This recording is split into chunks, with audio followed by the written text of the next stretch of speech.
sa piling ng Diyos. Sapagkat hirap ng puso ay naglalaho.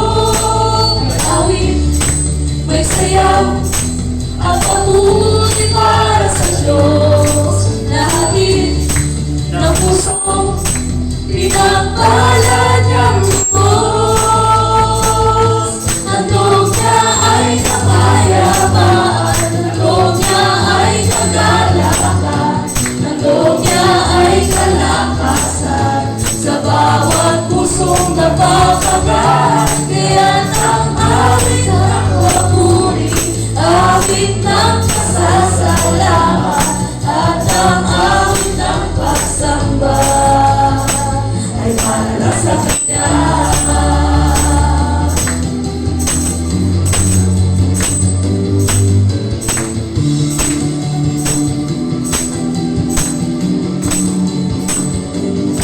May galak, may saya, may tuwa sa piling ng Diyos. Sapagkat hirap ng puso ay naglalaho. May awit, may sayaw, at papuri para sa Diyos. Nahatid ng pusong pinagpalad ng lubos. Handog niya ay kapayapaan, handog niya ay kagalakan, handog niya ay kalakasan sa bawat pusong napapagat. Kaya't ang awit ng papuri, awit ng pasasalamat, at ang awit ng pagsamba ay para lang sa Kanya. Handog niya ay kapayapaan, handog niya ay kagalakan, handog niya ay kalakasan sa bawat pusong napapagat. Kaya't ang awit ng papuri, awit ng pasasalamat, at ang awit ng pagsamba ay para sa Kanya.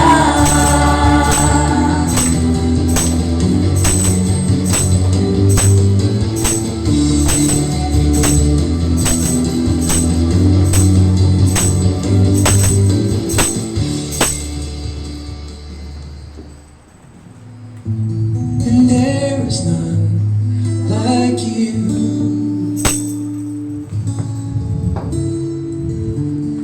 No one else can touch my heart like you do. And I could search for all eternity long and find there is none like you. Oh, there is none like you. No one else can touch my heart like you do. And I could search for all eternity long and find there is none like you.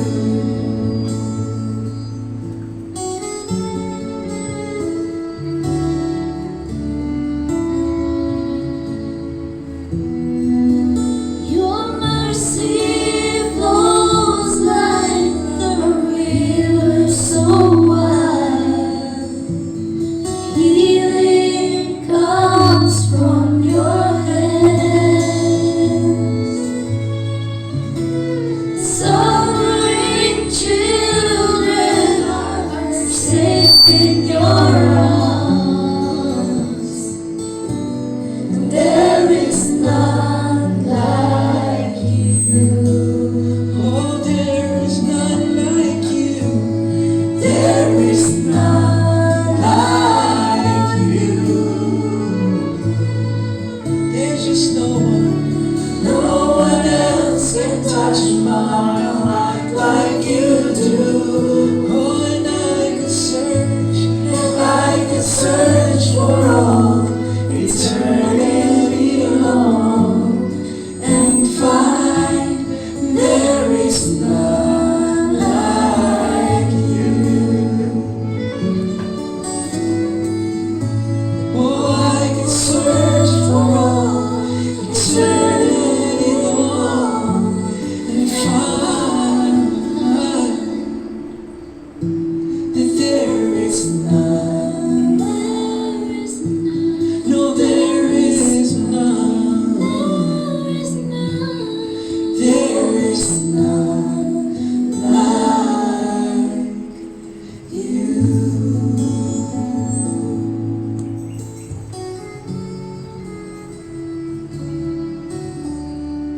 Siya nga po, Panginoon, at tunay nga na kayo po ay aming Diyos na buhay at makapangyarihan.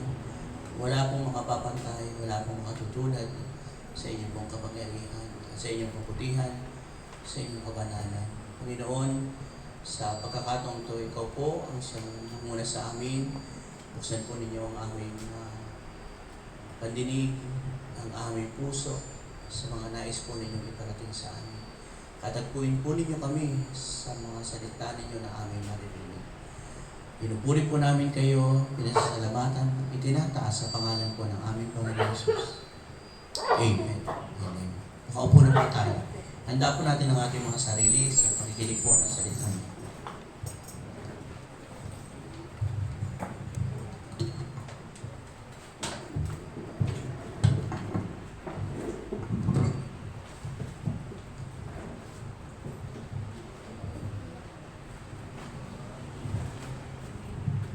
Hello. Magandang umaga po sa ating lahat. Morning po. Purihin ang Panginoon na kahit kakunti lang ang bilang natin, basta sama-sama tayong magpuri, magpasalamat, at sambahin mo natin ang ating Panginoon sa Espiritu at katotohanan. Mayroon po ba tayong visitor? Ushers? Walang ushers. Walang visitor? Okay, so pero mayroong pangalawang araw pa lang ngayon. Two times. Si Kuya Carlo at si Ate Irene at si Dung. No, kapatid ni Ate Lynn. No, bago po ako magsalita ay gusto ko pong sabihin sa inyo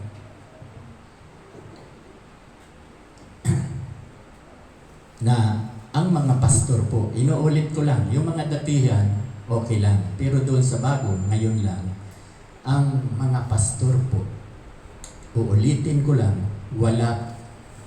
iba-iba po ang wisdom. Iba-iba ang wisdom ng bawat pastor. At inuulit ko, walang pastor na magaling. Wala pong pastor na magaling. Lahat po ng pastor, mga sikat, mga celebrity, at katulad ko na hindi sikat, sa mata ng Diyos, pantay-pantay po kami. No, kami ni Kuya Jeff, ako, pastor dito, kapantay po namin silang mga celebrity. No, mga sikat na yun eh. Pero, inuulit ko, sa mata ng Diyos, pantay-pantay. Kasi hindi naman natin pwedeng papuntahin dito si Pastor Itlapis para magsalita. Si Pastor Itlapis talagang bulyong, pangmaramihan. No? Kaya nga, doon ko narinig kay Pastor Lawrence sa Dasmariñas. Si Pastor, wala nang panahon para dalawin kayo. Wala na siyang panahon para sa mga birthday. Yun ang sabi noon ni Pastor Lawrence.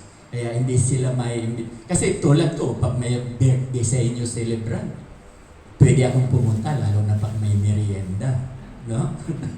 Siyempre, birthday. Okay. Dumating si kapatid ni Ate Lynn, si Arlene ba? Arlene, kung hindi ko nakalimutan. Okay, so, Ate Arlene, itong ikinikwento ko na kami mga pastor, no, lahat ng pastor ay may kanya-kanyang wisdom. Basta ito pong wisdom na sinasabi, kasi itong wisdom hindi napapag-aralan po yan. Ang knowledge na pag-aaralan. Nag-aral kami ako sa PCU, Philippine Christian University, ang tinatawag na Bachelor of Ministry. Yan po ang aking pinag-aralan. So, ang wisdom na sinasabi ko ay individual yan sa pastor na ibinibigay. No? Ang wisdom, direkta na galing sa Diyos na ibinibigay sa amin. Pero, hindi pwedeng hindi biblical. Yun po. Pag wisdom, dapat biblical pa rin. Nasa Bible, mababasa po natin. Kaya lang, nababago ang, halimbawa, bibigyan ko kayo ng for example. Sino po rito ang mga magulang? Pakitaasan kamay. Amen. Maraming magulang. Diba, maraming anak ang mga magulang. No? Gusto nyo ba na ang anak ninyo makasama nyo sa langit balang araw pagdating ng panahon? Amen. Siyempre. Yan po ang sinasabi kong wisdom na ibinibigay sa akin. Alam po ninyo, itong wisdom na to, ito po yung turo din ni Apostol Pablo. Si Apostol Pablo po ang may turo nito. At si Apostol Pablo, nakita niya rin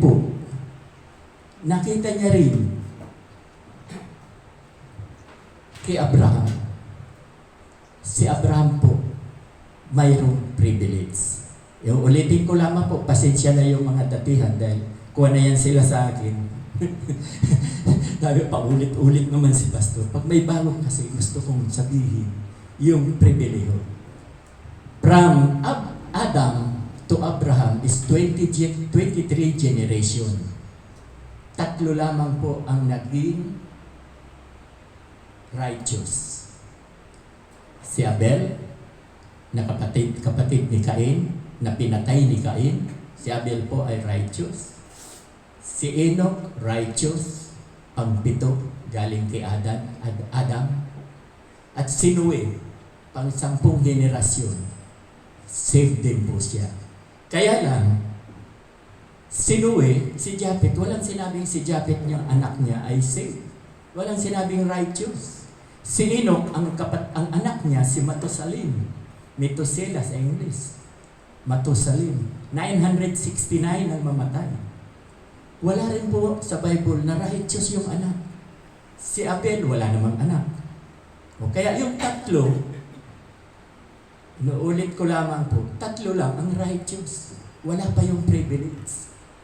Nang si Abraham, 20 henerasyon, from Adam to Abraham, 20 generation, nang siya ay manampalataya sa ating Diyos Ama, nang siya ay manampalataya, mayroon siyang promise.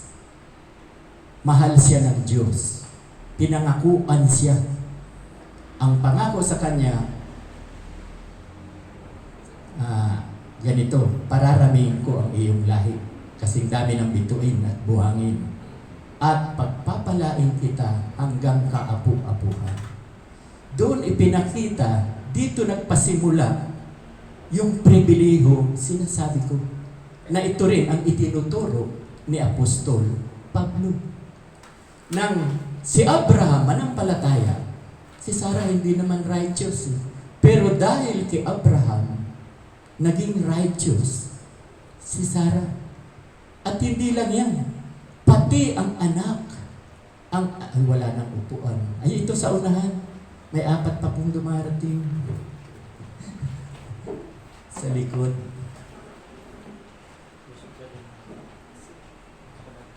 O, dito na kayo sa unahan. Mga kapatid,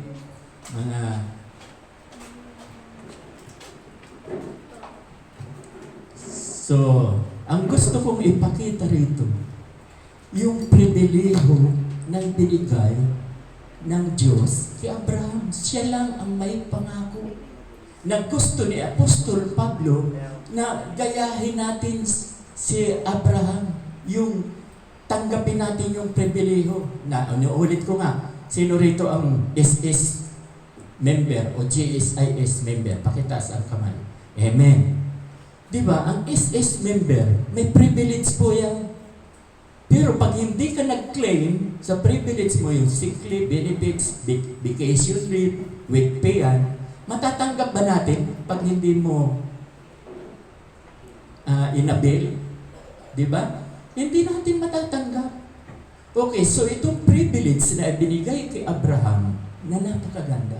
Simula noon, ito nga ang sinasabi ko, hindi ko ipipilit ha, yung gusto lang maniwala, papasukin sa puso. Yung ayaw maniwala, palabasin sa kaliwa. Kung pumasok sa kanan ng tainga, palabasin sa kaliwa. Ang pribiliho po, simula kay Abraham, pamilya na kung iligtas.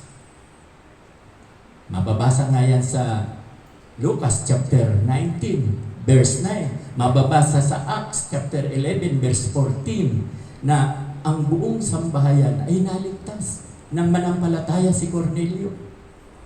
Yung jail guard sa Acts chapter 16, verse 30-31, nang manampalataya yung jail guard, pati kanyang buong sambahayan naligtas. At ito ang napakaganda, dahil ito ang itinuturo ni Apostol Pablo sa 1 Corinthians chapter 7, verse 13-14. Ito, maaaring hindi na kayo lalong maniwala ito, pero hindi ko tuturo. Turo to ni Apostol Pablo. Siya nagsulat ng unang Korinto chapter 10. 10 ba yung sinabi ko kanina? Nabanggit ko na, nakalimutan ko pa. 3 yata. 1 Corinthians chapter 10, verse 17. Doon na. Okay. Ang sabi po doon, 7, 13, 14, naalala. 1 Corinthians chapter 7, verse 13 and 14. Ito po, hindi nakapanipaniwala ito eh. Ang sabi ni Apostol Pablo, kapag ako mananampalataya, ang asawa ko, si Ate Lil, ay hindi mananampalataya, siya ay banal na rin. Dahil ako ay banal, pinapapaging banal ako, yung kabanalan ko, hindi ako may gawa. No? Si Jesus pa rin ang gumawa ng kabanalan ko. Kaya, dahil asawa ko to, asawa ko si Ate Lil na hindi mananampalataya, banal na rin. At dahil banal na ang asawa ko na hindi naman siya nanampalataya, kaya siya naging banal dahil sa akin. Yun ang sabi diyan. Basahin niyo sa 1 Corinthians chapter 7, verse 13-14. Dahil kung si Ate Lil ay hindi banal, pati mga anak namin may kapintasan. Yan ang sabi sa 14. Hindi rin banal. Kaya dapat maging banal. Kasi yung privilege kay Abraham. Kaya tayong mga tatay, nanay, wag na po tayong mag-alala. Diba sabi nga sa Matthew 6:26, magalak kang lagi, yung sabing, don't worry, be happy. Dapat tayong magsaya. Wag po tayong mag-alala na, halimbawa ako lang, si Ate Lil, hindi mananampalataya. Hindi na ako nag-aalala. Kasi pati ang anak namin, kung may anak kayo sa ngayon na hindi mananampalataya, asahan nyo na, say, kasama natin sila sa langit. In His time, sa oras.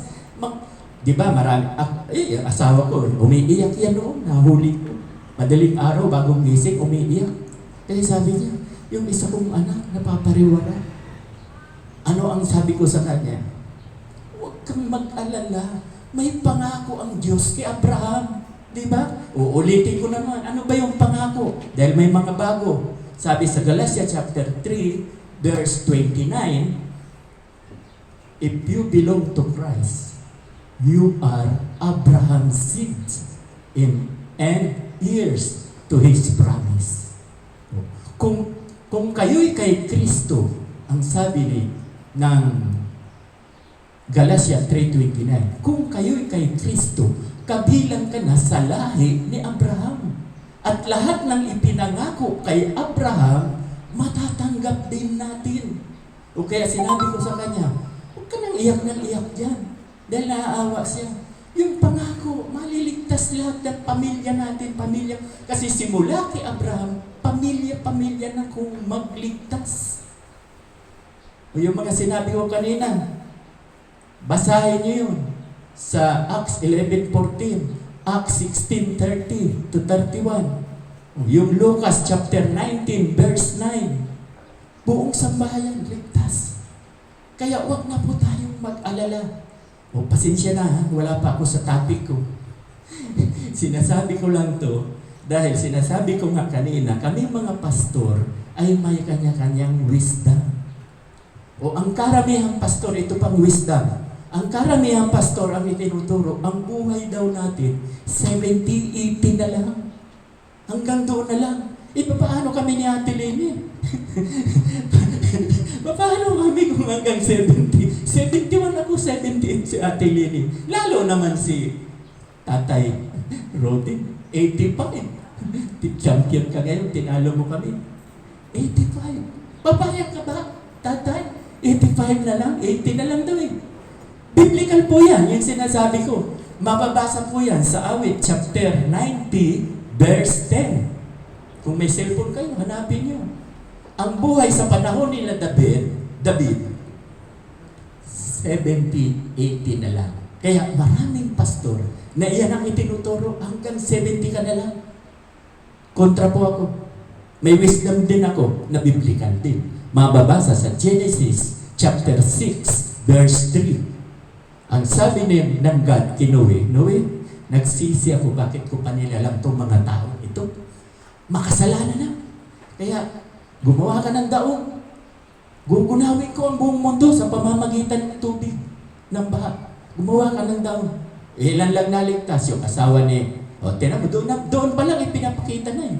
Si Noe, bagamat walang pangako, naligtas ang kanyang asawa. Pati yung 3 anak, naligtas. Pati yung 3 manugang, ligtas sila, 8 sila. So, naligaw na naman ako. So yung privilege, ang sabi sa Genesis chapter 6:3, dahil makasalanan itong mga taong ito, hindi ko na palalampasin sa 120. So 120.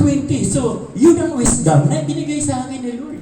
Ang gusto ni Lord, 120. Oh, ako naman, hindi ko na hangarin po yung 120.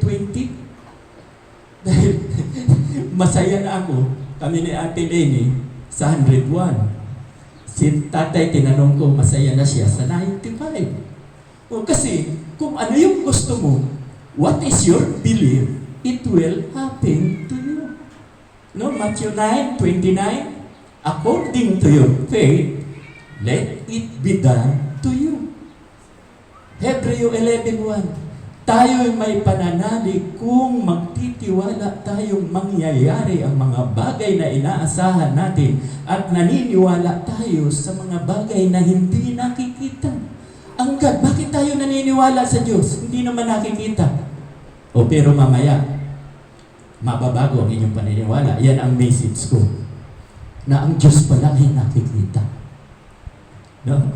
Magugulat ka. Biblical din po yan, yung sasabihin ko. Diba?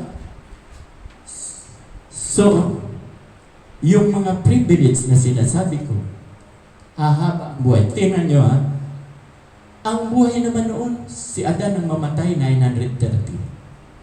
Si Enoch 365. Si Matusalem, yung anak niya, 969.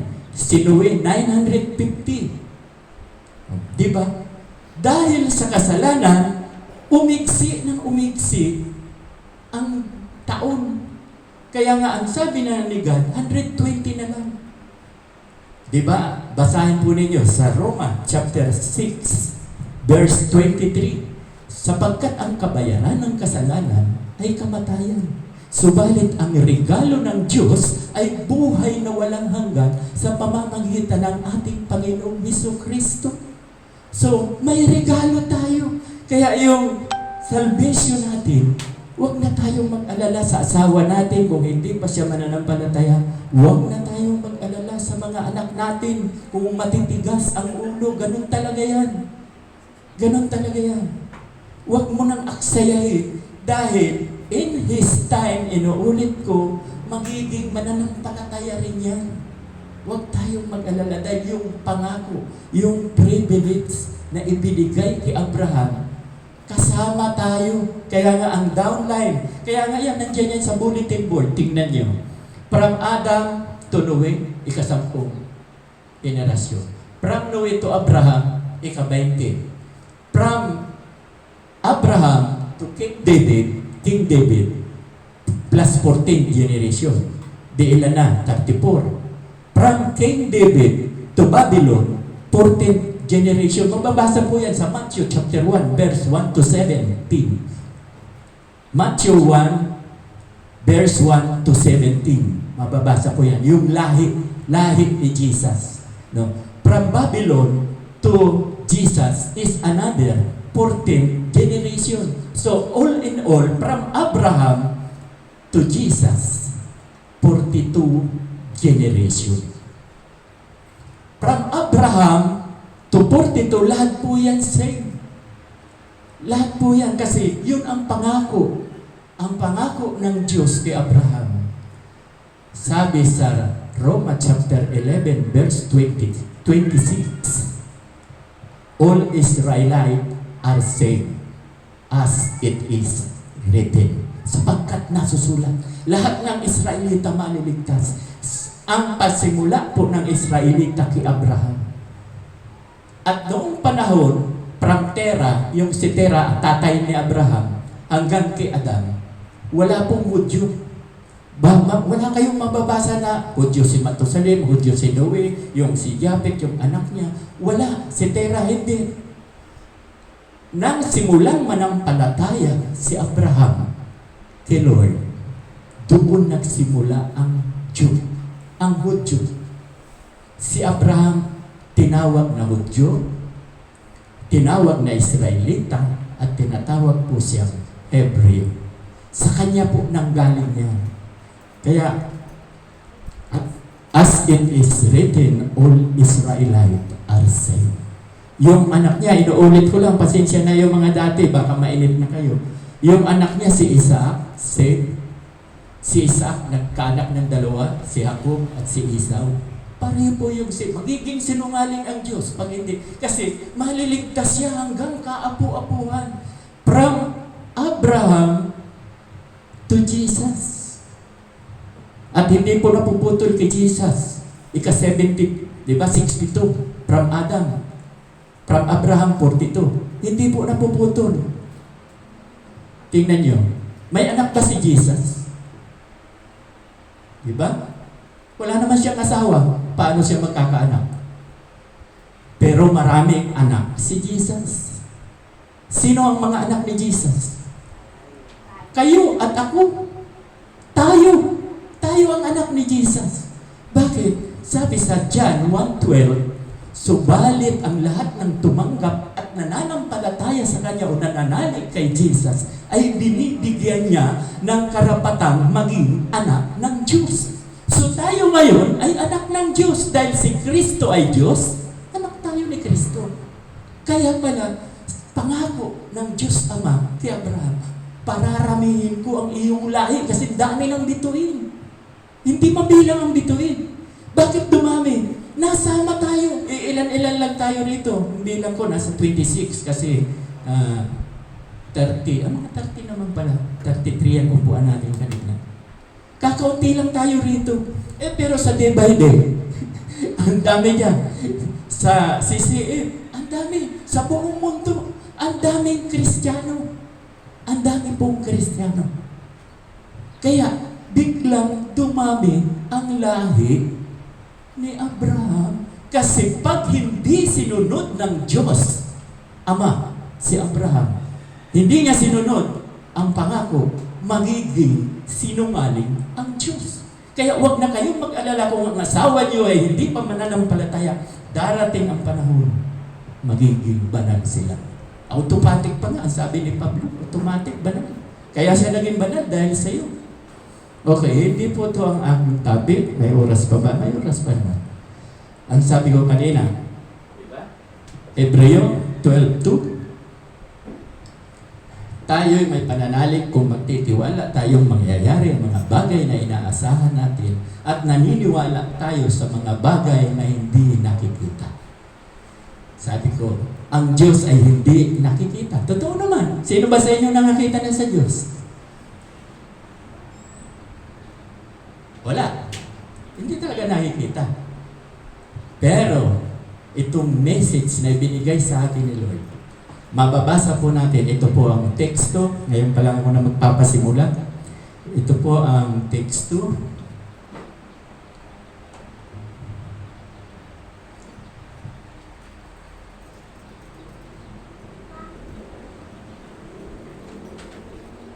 Mababasa po sa 1 John chapter 4 verse 11-12.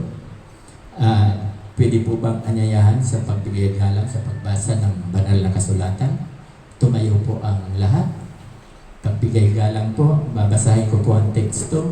1 John chapter 4 verse 11 and 12. Ito po ay King James, kaya napakahirap basahin.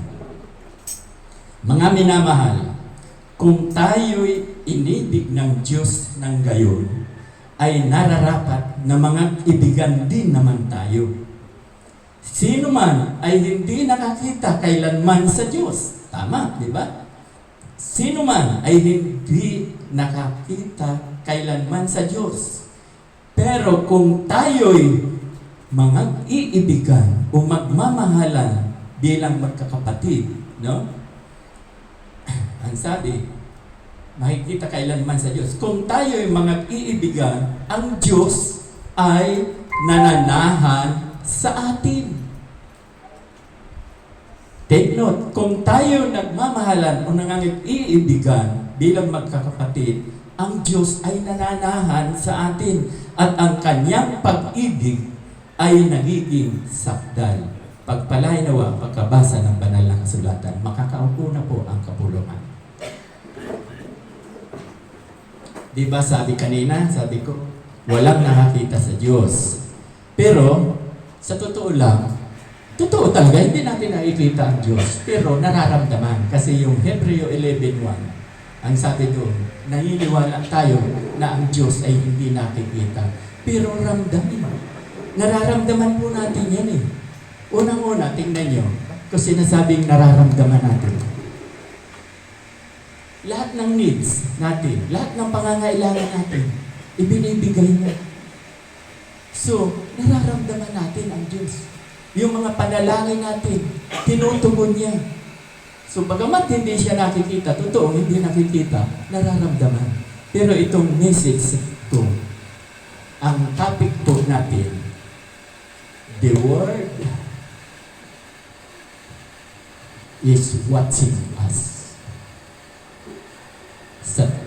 Ang buong mundo o sanlibutan, tayo ang tinitingnan. Tayo ang tinitingnan. At makikita sa atin ang Diyos. Diba? Ang Diyos ay hindi nakikita. Pero ang sabi rito, mga minamahal, kung tayo inibig ng Diyos ng gayon, ay nararapat na mag-ibigan din naman tayo. Sino man ay hindi nakakita kailanman sa Diyos, pero kung tayo'y mamahalan bilang magkakapatid, ang Diyos ay nananahan sa atin. So, the world is watching us. Tayo ang tinitingnan ng mundo. Hindi lang dito, buong Christian sa atin nakatitig. Sabi, napakaliwanag, kung tayo'y rito magmamahalan, ilan ang bilang natin ngayon? 30. Ating hinihingi this year, 2024, another 30, magiging 60. Mangyayari po yan 60 dahil nakikita sa atin. Pero, pag hindi tayo naging 60 at nababawasan pa, hindi na nakikita si Kristo sa buhay natin. Di ba? Sabi nga sa Galatia chapter 5 verse 15, kung kayo'y magkakagatan, kakaunti na nga kayo, nag-aaway-aaway pa, mawawasak kayo, mauubos tayo. Galatia chapter 5 verse 15. Kaya ang ipakita natin dito, dahil uulitin ko, hindi ko ito church, hindi ito para sa akin, para sa inyo. At ito ay pag-aari ni Lord. Hindi ko ito pag-aari. So, thank God na alam ko may kumikilos sa inyo, lalo na sa mission. Dadami po tayo. At higit sa lahat, dapat makita na tayo rito nagmamahalan. No? Kaya lang, kung inyo mapapansin, disciplinarian din po ako. disiplina. Tulad ng oras. 9:30. Kahit tatlo lang kayo dyan, dalawa, mag-uumpisa ko. 9:30. Kahit dyan po sa CCM, ewan ko sa amin, sa day by day, nasa oras talaga. Lagi kami ni Mrs., lagi kami advance ng 30 minutes kahit saan kami mapunta. Kahit sa Bible study, lagi kami 30 minutes advance. Proven. Andyan si Ate Lenny. Ayaw ko po. Sabi nga ng asawa ko, ang sabi ng nanay niya, ayaw niyang pag-antayin si Lord. Kaya lagi din silang advance ng 15 minutes. Laging advance ng 15 minutes. Kasi may prayer tayo, may group prayer. Kailangan po natin ng gabay. So, disciplinarian po ako. Katulad ng pag-ibig. Di ba? Sabi mag-ibigan. Ang Diyos mahal tayo. Di ba? Napakiliwanag. John 3:16. Gayon na lamang ang pag-ibig ng Diyos sa sanlibutan, sapagkat binigay niya ang kanyang bugtong na anak upang sino mang sumampalataya sa kanya ay huwag mapahamak bagkus magkaroon ng buhay na walang hanggan. Mahal na mahal tayo ng Diyos. Kanina nga, nag-Bible study kami dyan, ni Carlo at ni Adrian at ni Dom. Kaming apat nag-Bible study. Sabi ko, yung pag-ibig na yung Diyos na yan, nagdidisiplina din yan. Mababasa po yan sa Hebreo chapter 12, verse 5 to 8. Ang sabi po doon, pag nagkasala ka, huwag ka naman magtampo pag pinapalo kita. Sabi ni Lord, huwag kang magtampo pag pinapalo kita. Ibig sabihin, kaya kita pinapalo dahil mahal kita. Mahal tayo ng Diyos. Ngayon, mag-isip-isip ka. Pag hindi kita pinalo, mag-isip-isip ka. Baka hindi kita anak. Mababasa, Hebreo chapter 12, verse 5 to 12. 5 to 8, sorry. Chapter 12, 5 to 8. Pinapalo tayo dahil mahal. Disciplinarian po, sigaw. Napag-aralan nga namin kanina. Ang salvation is with assurance. Sigurado. Napag-aralan namin. Is, binibiro ko nga sila. Di mag-aabuso na pala. Mag-aabuso na sa kasalanan dahil sigurado, save na.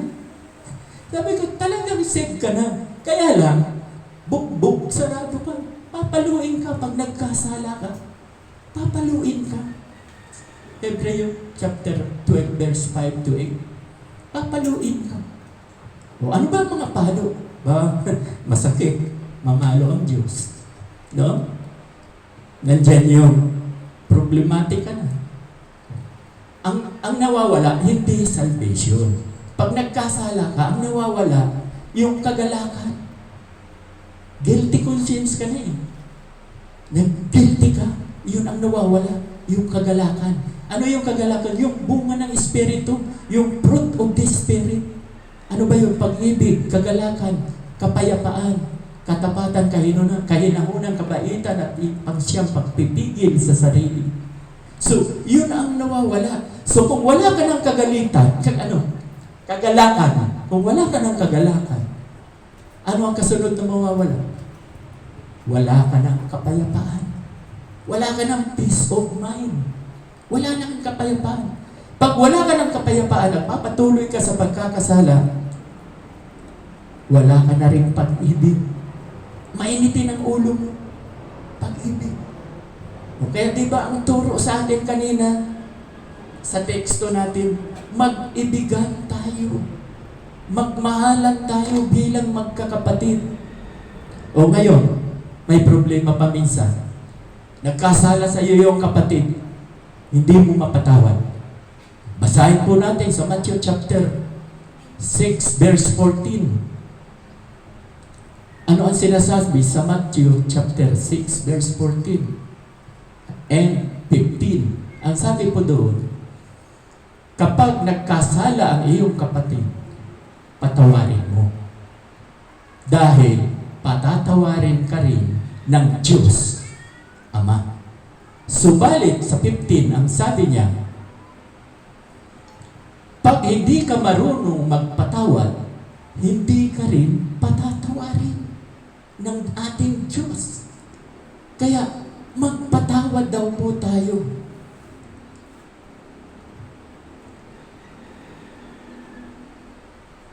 Tutuloy-tuloy ko po sa 12, sa 15. Itong John 4:15. First John 4:15. Ang sinumang nagpapahayag na si Jesus ay anak ng Diyos, ang Diyos ay nananahan sa Kanya at siya'y sa Diyos. So, nananahan sa atin, kasama natin. Kaya nakikita ng buong mundo ang mga Kristiyano. Kaya, tingnan nyo, pag nakitang tayo talaga ay totoong mga Kristiyano, kulang to, mapupuno to. Punong-puno to.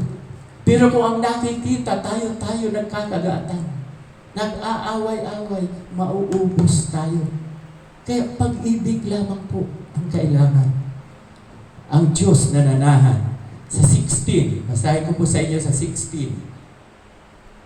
At ating nakilala ang ating sinasampalatayanan, ang pag-ibig ng Diyos sa atin. Ang Diyos ay pag-ibig. At ang nananahan sa pag-ibig ay nananahan sa Diyos. At ang Diyos ay nananahan sa Kanya. Ganon din. 16. Babasahin ko po sa inyo yung kasunod, 18. Huwag na sa 17. Ito pa, magandang advice dito sa 18. Walang takot sa pag-ibig, kundi ang sakdal na pag-ibig ay nagpapalayas ng takot. Sapagkat ang takot ay may kaparusahan at ang natatakot ay hindi pa pinasasakdal. Sa mga totoong Kristiyano, huwag daw po tayong matakot. Dahil ang unang-una, ang takot ay hindi galing sa Diyos. Yung takot, galing sa kaawayan. Kaya kita mo, minsan, pasukan na, wala pa akong pambili ng uniform, wala pa akong pambili ng mga school supply.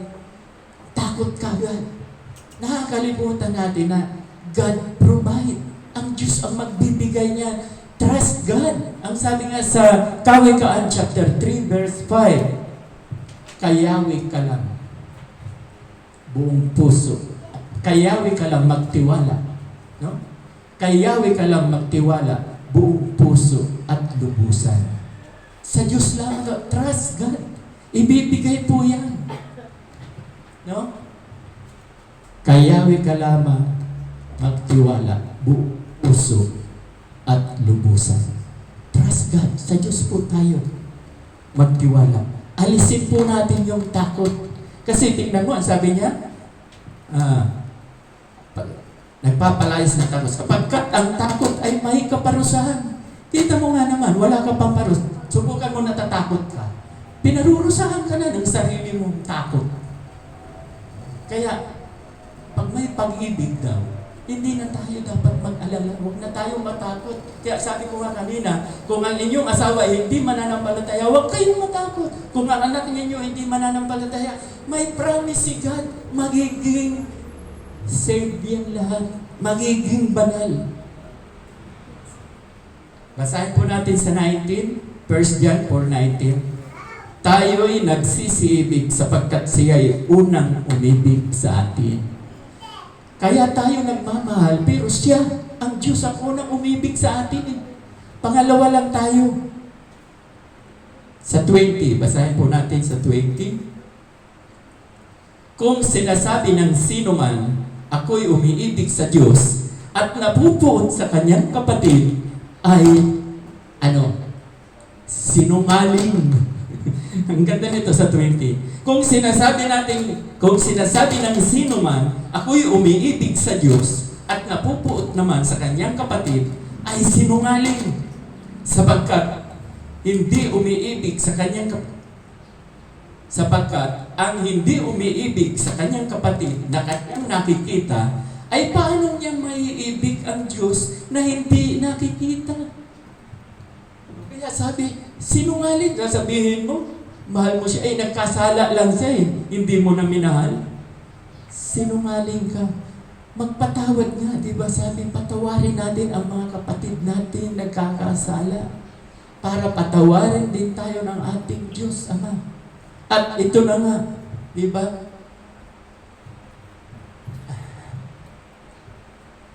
Ano ba yung sinabi ko kanina, yung paksa? The Word is watching us. Ang sanlibutan nakatingin sa atin.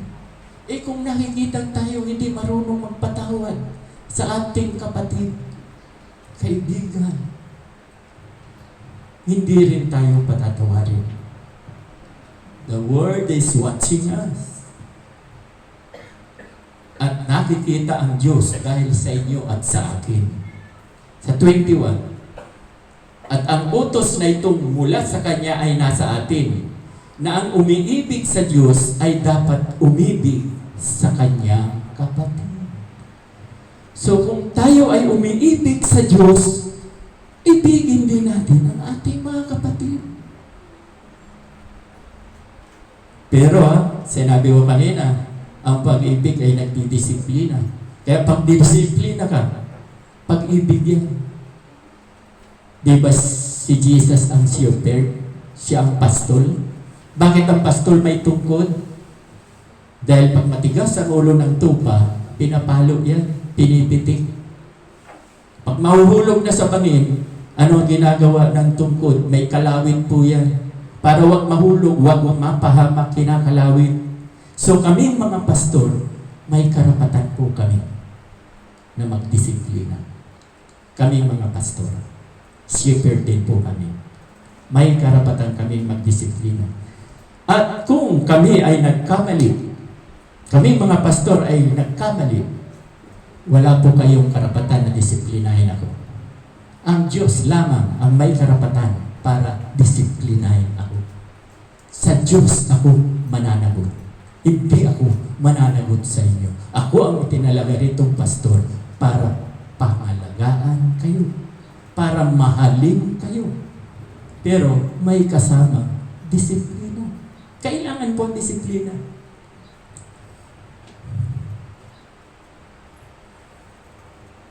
Basahin po natin sa 1 John chapter 5 verse 16 to 18. Ang sabi po, kung makita ng sino man na ang kanyang kapatid ay nagkakasala ng kasalanang hindi ikamamatay, ay idalangin siya at bigyan siya ng Diyos ng buhay. So kung nakikita natin ang ating mga kapatid na nagkakasala, ipanalangin. Huwag natin sumbatan dahil ipanalangin mo, dahil trabaho yan ng Holy Spirit. Sa Kanya ka magsumbong. Ipanalangin mo, patawarin ang kapatid. Kaya, itong mensaheng ito, sa umagang ito, si Jesus, bagamat hindi nakikita, pero dahil sa atin, dahil sa inyo, nakikita ang Diyos kung totoo tayo magmamahalan. Tutuloy-tuloy ko po yung binabasa ko. Idalangin siya at bibigyan siya ng Diyos ng buhay na ukol sa mga nagkakasala nang hindi ikamamatay. Hindi tungkol dito ang sinasabi ko na idalangin niya. Sa 17 po, lahat ng kalikuan ay kasalanan. At may kasalanan hindi ikamamatay. Sa 18, nalalaman natin na ang sino mang ipinanganak ng Diyos ay hindi nagkakasala. Ang ganda po nito. Naniniwala po ba kayo rito? Sabi sa 18, ang mga anak ng Diyos ay hindi nagkakasala. Wow! King James. Basahin nyo sa King James. Pag sa NIV, ang sabi sa NIV, saka sa mabuting balita, ang mga anak ng Diyos ay hindi nagpapatuloy sa pagkakasala. Yan po ang sinasabi sa NIV, saka mabuting balita, yung Tagalog. Ang sabi po sa 1 John 5:18, ang mga anak ng Diyos, sino yung anak ng Diyos? Tayo. Ang mga anak ng Diyos ay hindi nagpapatuloy sa pagkakasala sapagkat iniingatan sila ng ating Panginoon at hindi sila maaaring saktan ng diablo. Yan ang sabi po sa NIV at mabuting balita. Pero dito sa King James, ang sabi, ang mga anak ng Diyos ay hindi na nagkakasala. Sapagkat iniingatan sila ng ating Panginoon at hindi tayo maaring saktan ng dyablo. Anong bang ibig sabihin hindi na nagkakasala? Wow! Pinag-aralan din po namin yan kanina sa Bible study. Kaya ini-encourage ko kayo, dumating kayo ng alas 9. Matututo po tayo. Sinabi ko yan kanina. Bakit hindi na nagkakasala? Timothy, 1 Timothy chapter 2, verse 5 and 6. Mayroon tayong mediator. May tagapamagitan. Bawat kasalanang nagagawa natin, may umaako. Yung mediator, si Jesus ang mediator. Sasabihin niya sa Ama, Ama, yung kasalanan ni Lilia, si Lilia ang ituturo ko, bayad na po yan. Yung kasalanan niya, bayad na. Kaya nga, ang turo sa day by day ni Pastor Ed Lapis, ang kasalanan mo noon, kasalanan mo ngayon, pati yung darating mong kasalanan, bayad na. May nagbabayad, may mediator. Sasabihin na naman, napag-aralan din namin kanina, hindi aabuso ng pastor. Ano ang sagot ko, Carlo? Oo, mag-abuso ka. Bugbog, sarado ka. Bubugbugin ka. Gusto nyo bang bugbugin ka? Bubugbugin, papaluin ka kasi ang bawat kasalanan may consequence. May kabayaran. Pero hindi na tayo may impyerno sa kasalanan na gagawa natin. Babayaran natin yan. Nagbawa ko, pumatay ako, kulong ako. Pagbabayaran ko. Nagnakaw ako, nahuli ako, kulong ako. May kabayaran, may consequence. Pero yung salvation na tinuturo ni John Calvin, pero hindi pa ako Calvinist. Napag-aralan din namin yan kanina. Once you save, always save. Ngayon, papipiliin ko kayo. Kasi kanina pinapili ko yung tatlong nakikinig sa akin. Ano ba ang gusto nyo? Salvation lost or salvation with assurance? Sigurado. Pinili ng tatlong tinuturuan ko. Gusto ko po sa langit ako kasi sa interno, napakainit. Pati yung uod, hindi namamatay sa apoy. Hindi ka rin mamamatay. Init ang mararamdaman mo. Iba ano yung sinabi sa Lucas chapter 16? Yung mayamang lalaki at yung pulubi, na walang ginawa yung pulubi, kumain ng momo. Yun ang kinakain niya. Itong mayaman, hindi man lang binigyan. Nung mamatay yung pulubi, nasaan yung pulubi? Kay Abraham. Nasa piling ni Abraham yung pulubi. Yung mayaman, saan napunta? Natatandaan ko ito, post ito ni Kuya ito. Pinost niya sa Facebook. Yung mayaman, saan napunta? Sa Hades, napakainit.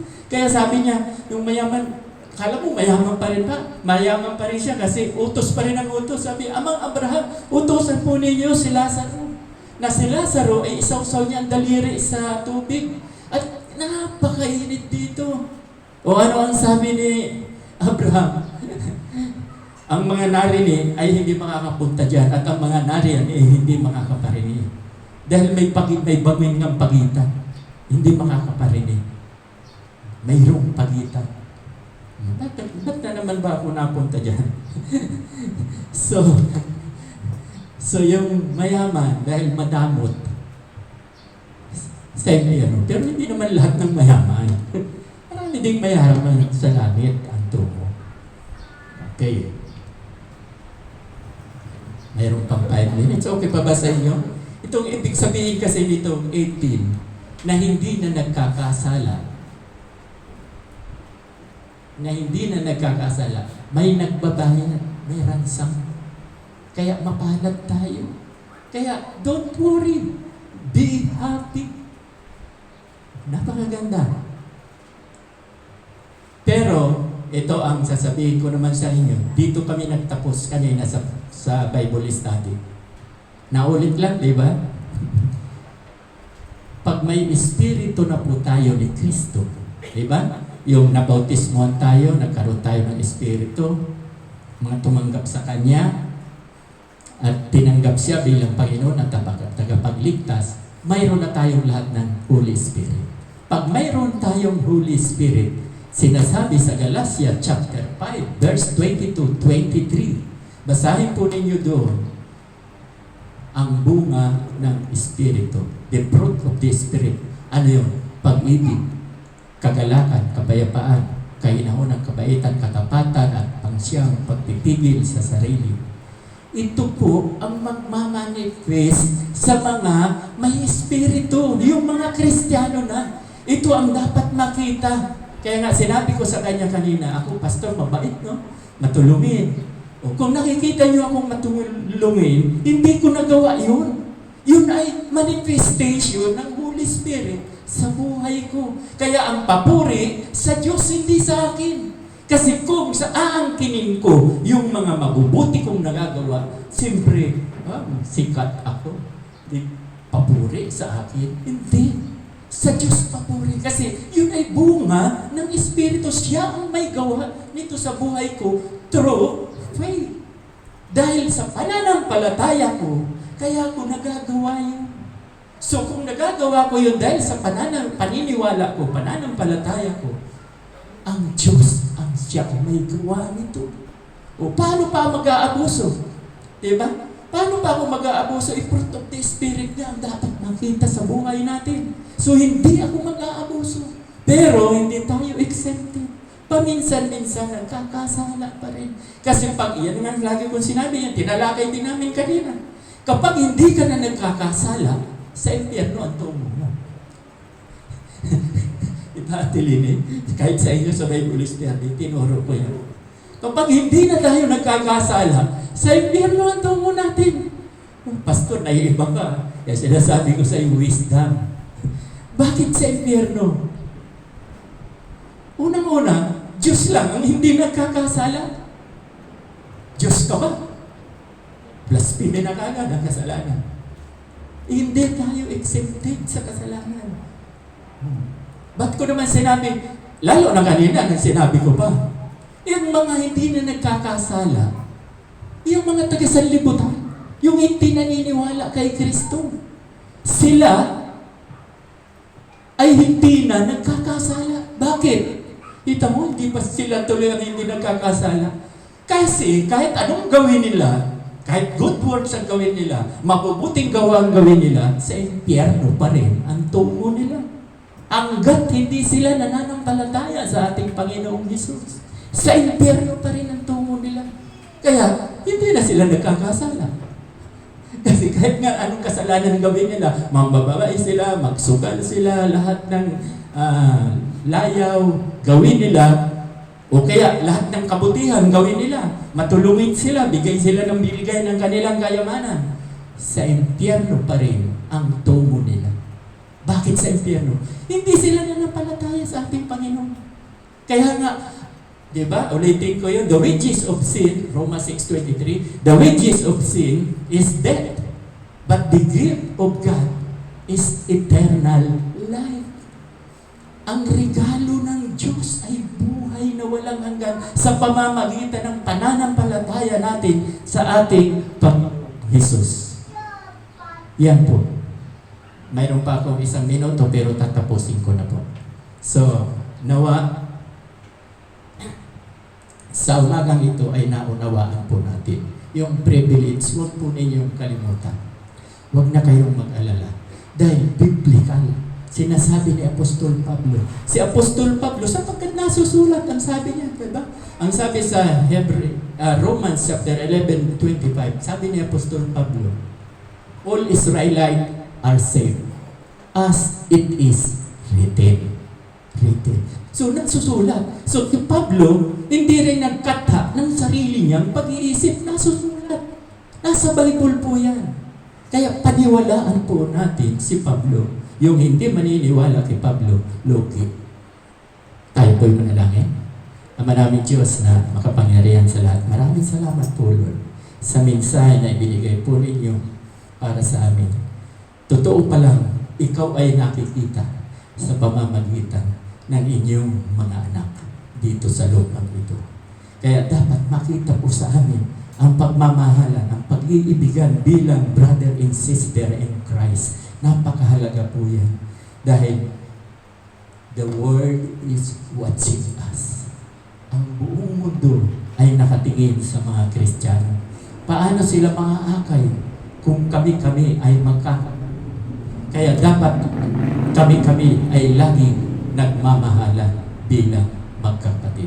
Ito po ang dalangin na binibigay ko po ang kapurihan sa pangalan ni Jesus na aming tagapagligtas. Amen at amen.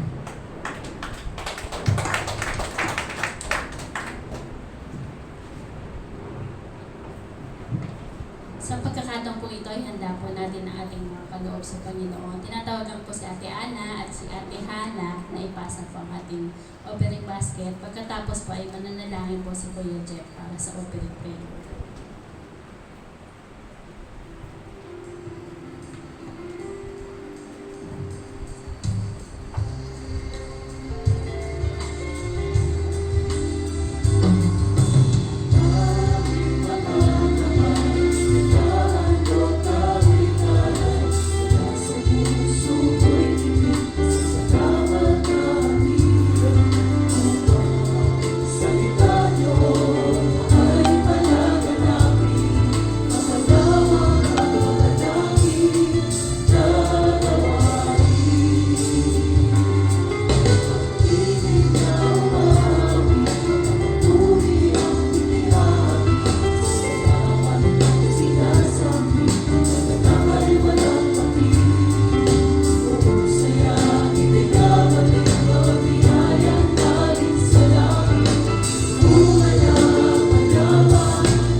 Tayo po ang magpasalamat sa Panginoon. Samahan po ninyo ako. Aming Ama na nasa langit, kami po ay nagpupuri sa inyo at papasalamat sapagkat kayo po ang pinagmumula ng lahat ng bagay na kailangan ng inyong mga anak. Salamat po na kailanman ay hindi po kayo nakulang sa amin. Panginoon, marami pong salamat sa mga ginagamit po ninyo, sa mga kamay na nagkakaloob. Salamat po. Alam po namin na ang bagay na ito ay tanging sa inyo lamang ang muna. Dalangin po namin na gamitin po ninyo ito kasama ng aming mga buhay upang mapalaganap ang inyong salita, Panginoon, sa lahat ng dako.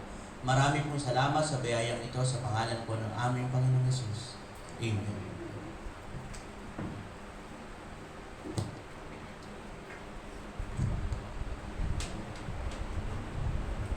Maraming salamat po. Sa pagkakataon po ito ay ang ating mga announcement. Ang ating pong worship service ay nagsisimula ng 9:30 to 10:45.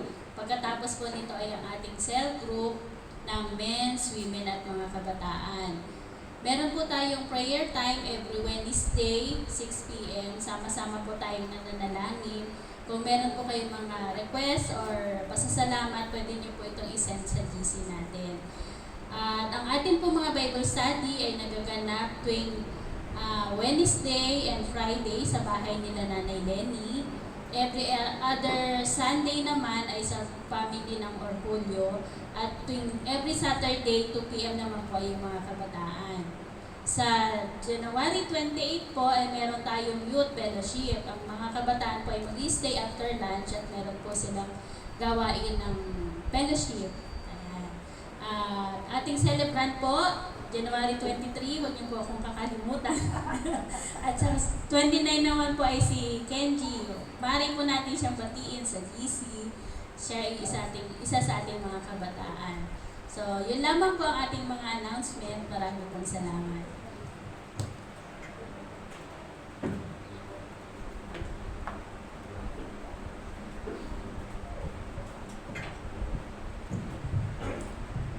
Inahan niya ang punto ngayon, ang kapulungan. Tayo po'y manalangin. Ama naming Diyos na makapangyarihan sa lahat, marami pong salamat at muli ay tinipon mo kami sa dakong ito upang kami po ay sama-samang magpuri, magpasalamat at sambahin ka po namin sa Espiritu at katotohanan. Maraming salamat nga po Lord sa mensahe na dinala mo sa umagang ito. Lord, patuloy po akong dumadalangin sa inyo. Marami po kaming kapatiran sa ibang bansa. Nawa po Lord ay ingatin po ninyo, pagpalain po ninyo sila at higit sa lahat, ilayo din po ninyo sila sa anumang kapahamakan o masamang isipan ng aming kapwa at lalong-lalo na po sa karamdaman. At yung mga naririto rin po Lord, salamat po na yung resulta ni Ate Leni sa kanyang laboratory ay maganda naman daw. Balik, palagi pa rin po akong lumalapit sa inyo at lalong-lalo na rin po si Ate Dam na mayroon pong karamdaman, naniniwala po kayo na kayo ang dakilang manggagamot. Nawa po Lord ay hipuin po ninyo. Gumawa po kayo ng himala. Ipakita po ninyo sa dakong ito upang mahayag ang iyong kapangyarihan na pagalingin po ninyo si Ate Dam. Yan po ang aking pakiusap bilang ikaw na rin po ang nagsabi sa James na ang isang nananalangin na isang matuwid ay inyong tinutugon. Hindi po ako matuwid, subalit dahil sa pananampalataya ko sa inyo, Lord, dahil sa pananampalataya ay ginawa mo akong righteous. Kaya thank God na ang panalangin ko pong ito ay para sa mga kapatiran na may karamdaman. Si Ate Bit minsan din sinusumpong ng kanyang karamdaman. Ang aking may bahay ay aking din po inilalapit sa iyo. Nawa po Lord ay pagalingin po ninyo sila. At patuloy po akong lumalapit sa inyo. Marami po kami rito mga negosyante na bagamat totoo, marami akong naririnig na patotoo na maraming naghihirap ngayon dahil sa mahina ang negosyo. Subalit, nananalig ako na kayo po ang Jehovah Jireh, ang God provider. Nawa po abutin po ninyo lahat ang kanilang needs, ang kanilang pangangailangan. At anuman po ang mga suliranin ng bawat kapatiran. Alam ko po Lord, may mga suliranin kami, may mga problema. Nawa po Lord ay abutin po ninyo. At hinihingi ko po sa umagang ito ang iyong basbas, ang masaganang awa ng Diyos Ama at ang walang sawang pag-ibig ng Diyos Anak at ang kaaliwan ng Diwang Banal ang sumaamin nawa mula ngayon at magpakailan-kailan pa man. Amen at Amen.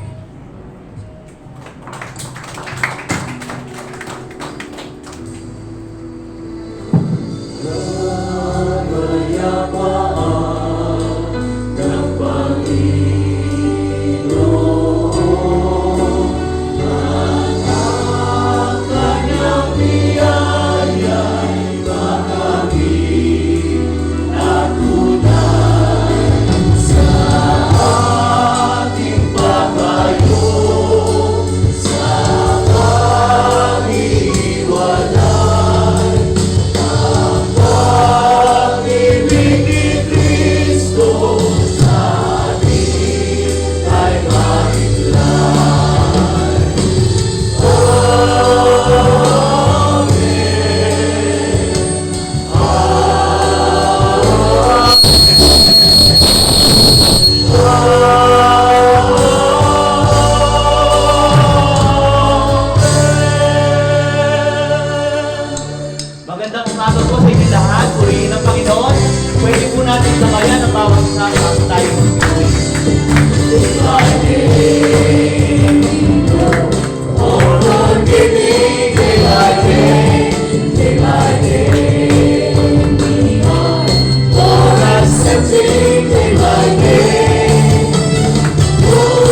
It's